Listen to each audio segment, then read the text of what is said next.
Morning everyone, welcome back to new blog. दिवसाच्या सकाळीला सुरुवात झाली आहे. भाई झोपेतून उठून ब्लॉग सुरू करायला खरंच गडबड होते. मला असं म्हणायचं होतं दिवसाची सुरुवात सकाळी झालेली आहे तरी मी गणलेलो आहे. आणि हा विषय आपण इथं दोन सगळ्यात मोठे फंबल आजच्या सुरुवातीच्या ब्लॉगचे आपण स्किप करून पुढे बोलतो. दिवसाला सुरुवात झाली आहे आणि चहाची तयारी तिकडे होते. बट काय होतं ना की आता कसं आहे, जेव्हा तुम्ही कॉलेजमध्ये असतात किंवा बॅचलर लाईफ जगत असतात ना, तेव्हा तुमचे असे ना फिक्स असतात की आज मला इथं नाश्त्याला जायचं आहे, किंवा आज मला या मित्राला भेटायचं आहे, आज मला संध्याकाळी इथं फिरायला जायचं आहे, इथं टाईमपास करायला जायचं आहे. अर्थात अभ्यासाचं कोणी विचारात घेत नाही. बट असं मला बोलायचं तात्पर्य हे की आफ्टर मॅरिड लाईफ हे थोडे ना प्लॅनिंग चेंजेस होऊन जातात की मला आज हे काम करायचंय, मला आज ते काम करायचंय, ते झाल्यानंतर मला एकाला इथं घेऊन जायचंय, दुसऱ्याला तिथं घेऊन जायचंय. म्हणजे मी माझं सांगतो, इथं हे जे वॉश बेसिन आहे ते लीक झालंय. त्याच्यामुळे काय होतंय ना की आम्ही तो नळ बंद ठेवलेला आहे. त्याच्यामुळे काय होतंय, आमचं जे हे फिल्टरचं जो नळ आहे तो एकच कनेक्शन आहे, त्याच्यामुळे ते पण बंद आहे. तर मग आम्हाला आता बॉटल घेऊन दिरानाच्या फ्लॅटमध्ये जायला लागतं पाणी घ्यायला. तर सगळ्यात उठल्या ती ड्युटी लागते माझी. त्याच्यानंतर आईच्या हॉस्पिटलची ड्युटी, त्याच्यानंतर माझ्या जिमची ड्युटी, त्याच्यानंतर आईचं ते विम्याचं काम आहे, त्याच्यानंतर आमच्या मॅडमांचं डीमार्टचं काम आहे. आणि सगळ्यात ह्या कामांपेक्षा महत्त्वाचं म्हणजे ती जे बोलेल ते मला ऐकून घेण्याचं एक काम आहे. अर्चूचा मूड आज सकाळी सकाळी डाऊन आहे, कारण अर्चूला खायची चहासोबत चपाती. बट आता चपाती नाही आहे, एवढ्या लवकर आपल्या घरात कोणी उठत नाही, कोणी बनवत नाही, तर तू चपाती खाणार कुठून? असं कधी काही इच्छा व्हायला लागलं तर त्या कशा पूर्ण होतील?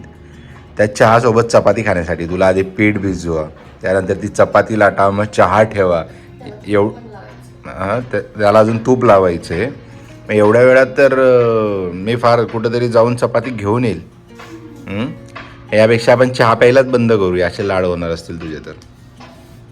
किती म्हणजे काहीच काय ना मटेरियलिस्टिक गोष्टी तुझ्याकडे मागत नाही की मला चहासोबत ब्रेड बटर पाहिजे, की मला बन मस्का पाहिजे. ह्या गोष्टींना तुला एफर्ट्स घ्यावे लागणार आहे. हे तर घरातलंच आहे.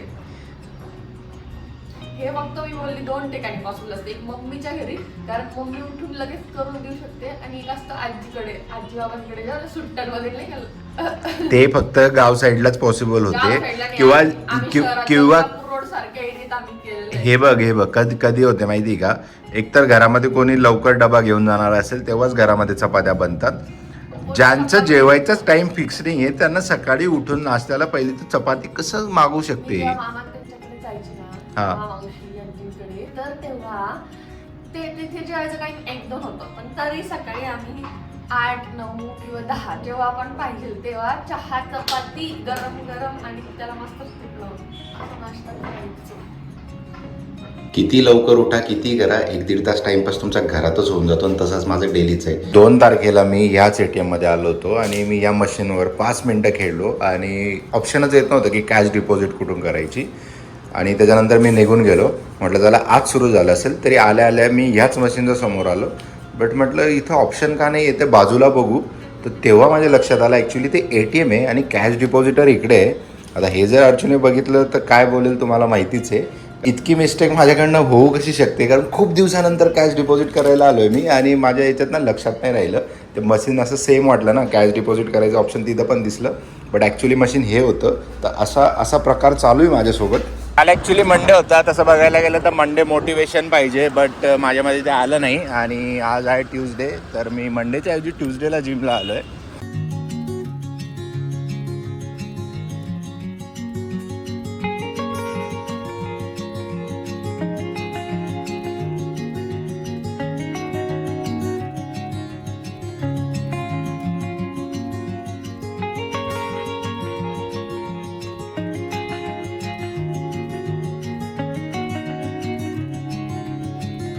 जस्ट वर्कआउट करून आता बाहेर जस्ट 1-2 राऊंड मारतो आहे. आणि कारण वर्कआउट एकदम भंगार झाला आहे आजचा.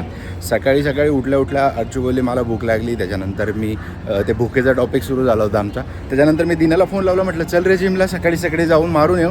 तोही बोलला पोटात काही नाही आहे, जिम जाणार नाही. मग ती कन्सेप्ट काय झाली माहिती का, ती ना माझ्या डोक्यात गेली आणि घरातून निघालो, अर्ध्या रस्त्यामध्ये आलो आणि त्याच्यानंतर मला भूक लागायला सुरुवात झाली. आणि मग तेच डोक्यात होतं, तेच फ्लोअरला आलं. आणि तसंच वर्कआउट मारायला सुरुवात केली. थोडं हळूहळू सेट सुरू केले. बॅक वर्कआउट करत होतो आज आणि 2-3 सेट मारल्यानंतर माझ्या डोक्यातही तीच गोष्ट गेली की मला भूक लागली आणि माझ्याकडनं वर्कआउट होत नाही. त्याच्यामुळे आज वर्कआउट झालंच नाही. म्हणजे तसे डेडलिफ्टचे सेट मारले मी आणि बऱ्यापैकी मारले, बट त्याच्यामध्ये खूप एनर्जी जाते आणि खूप एक्झॉस्ट होते बॉडी. त्याच्यामुळे दुसरं पुढचं वर्कआउट गेलं नाही. मग थोड्या ॲपचे पण सेट मारले. अशा प्रकारात थोड्या कॅलरीज बर्न केल्या आणि आता घराकडे निघू. अर्चीला ऑलरेडी भूक लागली होती. ती मेथीचे पराठे तयारी करायला घेतले होते तिने. आता गेले मस्त पराठे खाईल आणि रात्रीची खिचडी पण आहे, ती पण तव्यावरती गरम करेल. असं ताव मारून घेईल लवकर. अजून 11ही नाही वाजले, 10:40च झाले, बट 11:30पर्यंत माझं जेवण होऊन जाईल आज. सकाळची इच्छा आता संध्याकाळी पूर्ण करता, संध्याकाळी नाही आहे, भर दुपारी पूर्ण करताना चहा आणि चपाती तूप लावून खाते. म्हणजे किती तुझी उत्सुकता असते ना एखाद्या गोष्टीवर, की म्हणजे एखादं बोललं की ती गोष्ट व्हायलाच पाहिजे. थोडंसं पेशन्स वगैरे.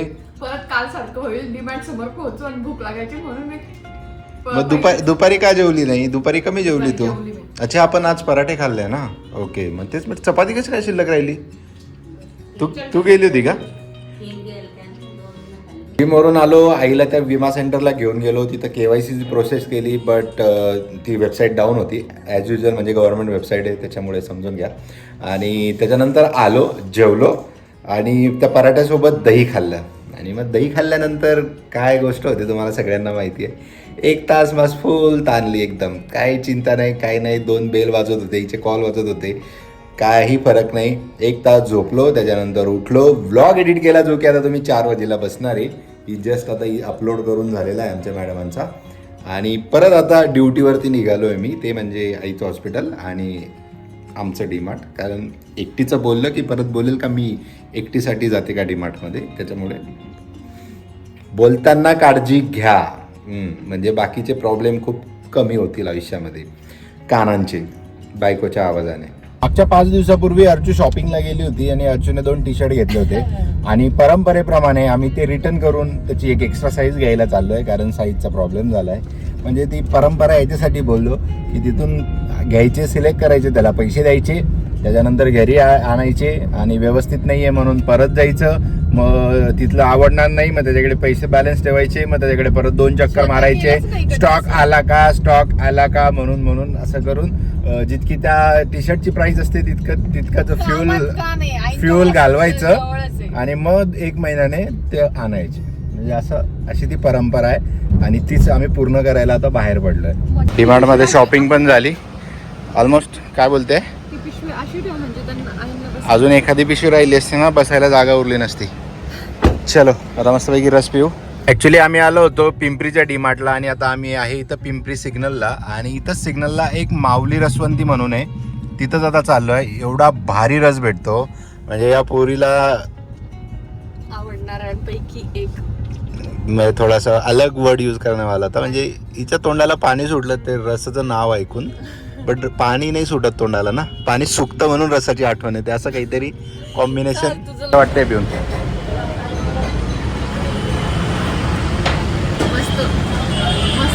झालं का मन तृप्त आता?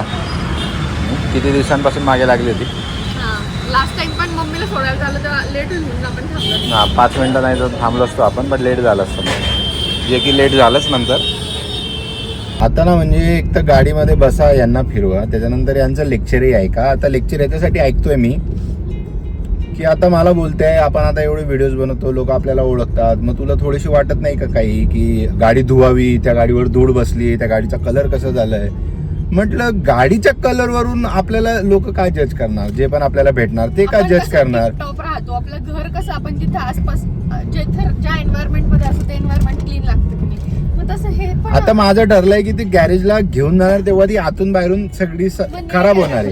मला तिला डीप क्लीन करायची. डीप क्लीन म्हणजे हे सगळं वरचं जे आहे ना, हे पण सगळं एकदम क्लीन होईल अशा प्रमाणात. म्हणून मी तिला थांबलोय की एकत्रच तिला क्लीन करतो. बट यांचं चालू आहे कधी धुतोय फक्त बाहेरून आतून. माझ्या हातचं चिकन आणि त्याच्यासोबत राईस, वा वा वा वा, काय कॉम्बिनेशन होतं. म्हणजे अर्चूला आज भिंतीचा टेका घ्यायला लागलाय. जेवता जेवता एक भाकर खाल्ली आणि त्याच्यामध्ये सोने पे सुहागा बाजूच्या मावशींनी डोसा दिला होता आणि बटाट्याची भाजी शिल्लक राहिली मावशी, पण डोसा आणि त्या चिकन सोबत डेडली कॉम्बिनेशन बनलं होतं. एका लिफ्टने खाली गेलो, दुसऱ्या लिफ्टने आता वर येतोय. हा म्हणजे मध्ये चाललं थोडं, बट पुण्याच्या वेदर तर समजत नाही आहे. दुपारी एवढं ऊन तापते आणि आता खाली बसायला गेलो होतो 10 मिनिटात वर आलो कारण थंडी वाजते. त्याच्यामुळे टाटा बाय बाय, भेटूया उद्या नेक्स्ट ब्लॉगमध्ये. तोपर्यंत चॅनलला सबस्क्राईब करा, लाईक करा, शेअर करा. हे तू अपील करतच नाही. आता तू केली ना.